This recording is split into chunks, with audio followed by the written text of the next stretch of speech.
Hola, hola. Vamos a hablar sobre trastornos metabólicos en el neonato. Bueno, vamos a iniciar con hipoglucemia, el cual se va a definir como niveles de glucosa más bajos de 40 miligramos sobre decilitro. Eh, Estos temas los traté de completar con artículos en la guía de práctica clínica porque hipoglucemia es tan importante que hasta tiene una guía de práctica clínica. Entonces, aquí hay datos interesantes para la vida, eh, porque sí. Entonces, niveles bajos, entonces estamos diciendo que la hipoglucemia en neonatos se considera menos de 40. ¿Por qué? Porque según la guía de práctica clínica dice que después de las 72 horas de vida, el neonato por lo menos tiene que tener concentraciones de al menos 70 miligramos sobre decilitro. Entonces, pues menos de 40 sí estamos hablando de cantidades bastante bajas. Y como siempre, las cosas verdes van a ser cosas que o la doctora dijo o son cosas como muy relevantes sobre el tema. Ahora, hablando de hipoglucemias, vamos a tener dos tipos, que va a ser la hipoglucemia transitoria o la persistente. La transitoria tiene como definición que es que aparece inmediatamente a las 48 horas después del parto.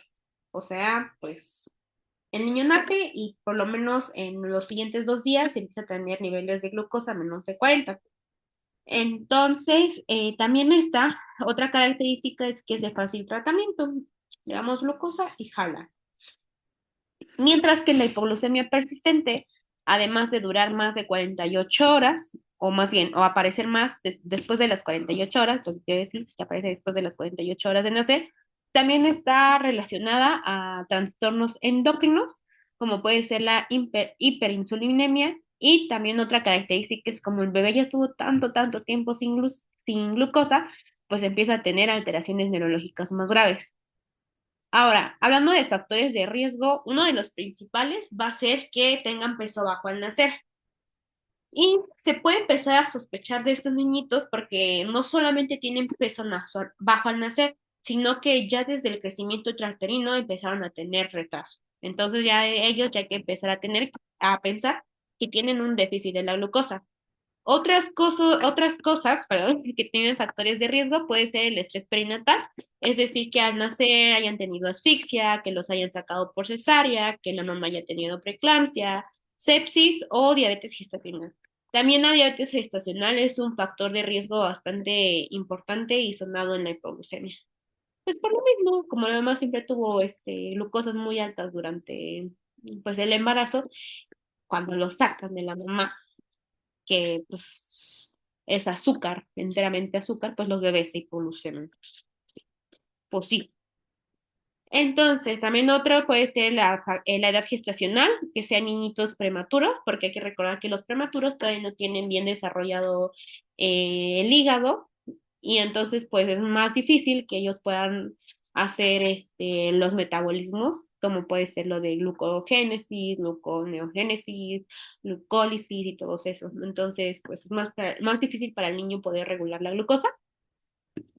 Y otras condiciones maternas puede ser la diabetes, que les digo que es algo bastante importante, que si no anoten, el hipertiroidismo y uso de ciertos fármacos. En la guía de práctica clínica, además de los hipoglucemiantes que comentamos en clase, que es la insulina y la sulfonilureas, también pueden ser los betabloqueadores, el valproato y la glucosa intraparto.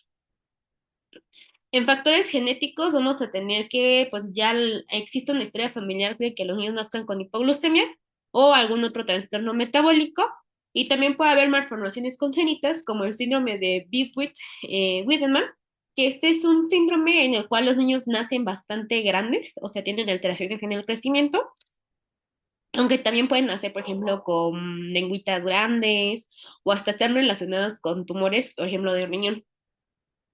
Otra malformación congénita pueden ser anomalías faciales y la microcefalia. Y otra comentada por la doctora y por Kim fue que también pueden tener los niños con hipoglucemia o más bien niños que nacen con sepsis o alguna infección grave pueden tener hipoglucemia. Entonces, para sospechar de ellos. En etiología tenemos que pues esto ocurre por una déficit producción hepática de la glucosa, por lo mismo que ya les comenté, que pues no tienen bien desarrollado el hígado. Y bueno, aquí en la guía apareció algo como que curioso, que dicen que existen recomendaciones para que los niños recién nacidos no tengan hipoglucemias. Entre estas son unas como que bastante lógicas, pero creo que nunca está de más tenerla, que es, por ejemplo, mantenerlos a una buena temperatura, que después de nacer el bebé lo pongamos piel a piel con su mamá, que se alimenten durante los primeros 30 60 minutos después de haber nacido, que les den de comer cuanto el niño quiera y que no le den ni agua, ni soluciones glucosadas o leche diluida. Nomás leche, leche de verdad, leche de pecho.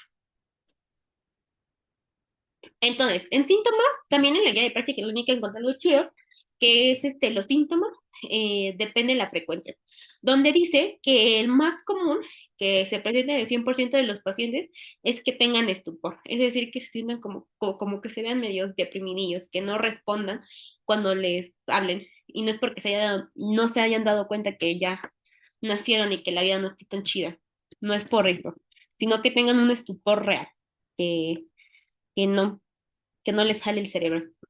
Entonces, 100% se tiene estupor. Otro síntoma que pueden llegar a tener comúnmente va a ser las agitaciones, convulsiones en un 58%, apnea y anomalidades respiratorias en un 41%, letargo en un 26%, cianosis, movimientos oculares anormales, hipotonía, llanto débil, rechazo al alimento, hipotermia. Y pues como siempre también venían nombrados los síntomas adrenérgicos, colinérgicos y neuroglucopénicos. En donde, nada más para recordar, adrenérgicos vamos a tener la irritabilidad, palpitaciones o ansiedad, mientras que en los colinérgicos vamos a tener sudoración y hambre. Ya saben ustedes, por lo del sistema nervioso autónomo. Y signos neuroglucopénicos vamos a tener letargo, convulsiones o coma, que es pues prácticamente lo de que están estuporosos. Entonces, niño estuporoso, hay que sospechar de una hipoglucemia. Bueno, en la guía de práctica clínica mencionaba que el estándar de oro, esto sí siento que es información de que a lo mejor para yo qué sé, puede llegar a ver que, por ejemplo, aquí dice que es la medición de glucosa, pero con enzimas como la glucosa oxidasa, la hexosinosa o glucosa deshidrogenasa. Y de esto está viendo una parte que se me hizo muy interesante que decía, por ejemplo, si ya tenemos niños recién nacidos que tienen factores de riesgo para presentar hipoglucemia, por ejemplo, que sean prematuros, que hayan tenido bajo peso en nacer, mamá con diabetes, sepsis y todo eso, ya hay que empezarles a medir la glucosa a las 2 horas de vida posteriormente de realizar mediciones cada bueno, hay que medirles la glucosa a las 2 horas de vida y después ahí estarles revisando como constantemente, o sea, cada 4 o 6 horas antes de la alimentación hasta verificar que la glucosa se encuentre a más de 45 y que no tengan síntomas. Es decir, que pues prácticamente a los que tengan factores de riesgo, estarlos vigilando constantemente y medirles la glucosa por lo menos a las 2 horas que nazcan. Eso es algo importante. Y también decía que los niños que nacen pero con síntomas ya sugestivos, hay que medirles luego la glucosa. Entonces, a los factores, digo, a los niños que tienen factores de riesgo, hay que estárselas tomando constantemente y a los que tienen síntomas sugestivos, luego tomárselo. Es la conclusión. Aunque la doctora lo único que agregó, porque también Kim puso como mediciones, fue que pues el método más rápido para poder detectar la glucosa va a ser el dextrostic o la glucosa capilar. Y ya, eso es todo. Y bueno, también recordarles que pues una forma de poder diagnosticar también es que cumplan la triada de Whipple, que van a ser síntomas de hipoglucemia, como ya los mencionamos, estupor, y todos los de respuesta enérgica, colinérgica y neuroglucopénicos, pero también la medición de glucosa tengan menos de 40 a 45 y que cuando les administremos glucosa, pues mejoren sus síntomas. Entonces, el tratamiento. En presencia de una hiperglucemia con síntomas, se va a dar dos cosas. Prácticamente todos estos choros, si lo digo en pocas palabras, se dice que solamente es bolo e infusión intravenosa. El bolo va a ser de 2 mililitros kilo intravenosa de solución glucosada al 10%, y esto va a ser, o bueno, el bolo se da bastante rápido, que se va a pasar en menos de un minuto, o en un minuto aproximadamente. Y inmediatamente después de dejar el bolo, se tiene que pasar la infusión intravenosa continua. En la guía de prácticas clínicas decía que es una solución de 6 a 8 miligramos kilo minuto, y la doctora dijo que o puede ser una infusión intravenosa asegurada, es decir, que lo que hemos estado enseñando en clase, que puede ser de 2, de 3, de 4, hasta máximo de 12. Y ya después de ahí, de administrarle el bolo y la infusión intravenosa, hay que volverle a monitorizar los síntomas, digo, los niveles de glucosa una hora o media hora después. Si los niveles de glucosa todavía siguen siendo menos de 50, hay que administrarle otra vez el bolo de dos mililitros sobre kilo. O sea, otra vez el mismo bolo, pero hay que aumentar la infusión intravenosa de 12,2. Es, por ejemplo, a lo mejor y le pusieron una de 2, pues ahora le podemos poner una de 4 y así se van subiendo de 2 en 2. En la guía de práctica clínica dice que hay que estarle aumentando de 2 en 2 cada 15-30 minutos hasta que lleguemos a los 12. Pero pues bueno, la doctora nada más dijo que hay que estar aumentando de 2 en 2, que se administra otra vez el vuelo y de 2 en 2. Pero si ya vemos que su glucosa subió a más de 50, solamente hay que estar aumentando la infusión de uno en uno. Y bueno, algo también que dijo la doctora, que eso sí se me es importante, es de que, por ejemplo, si ustedes ya dieron el bolo y la infusión intravenosa, ya no, y el paciente ya no presenta síntomas, pero le toman un dextroxis y todavía tiene hipoglucemia, ya no hay que administrarle el bolo porque si no hará un círculo vicioso con hiperinsulinemia. Entonces ya no hay que administrar glucosa si ya se les quitaron los síntomas.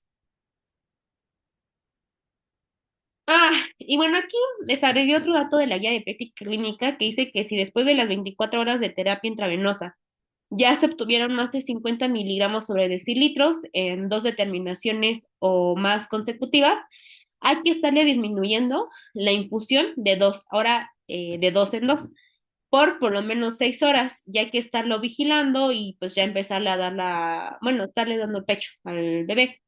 Y bueno, aquí nada más quise poner esto para que estén conscientes que si le quitan la infusión, no hay que hacerla de forma rápida, porque si no el bebé puede ahora también tener una hipoglucemia, pero por rebote. Y bueno, otros datos que encontré ahí fue que si ocupan solución glucosada de más del 12,5, tienen que ponerle catéter central para disminuir la tromboflebitis. Y pues estos son como algo que también encontré en la guía de práctica clínica, pero prácticamente es lo que nos resume todo el tratamiento, que dice que los bolos de glucosa siempre tienen que ir acompañados de un incremento de 2 miligramos sobre kilo minuto de glucosa intravenosa. Entonces, bolo de glucosa más infusión intravenosa. Siempre van juntos. Si le pones nuevo bolo, se le tiene que aumentar 2 miligramos sobre kilo sobre minuto de glucosa para evitar hipoglucemias graves por rebote. Y ya, esto es todo de hipoglucemia. Entonces, ¿qué concluimos?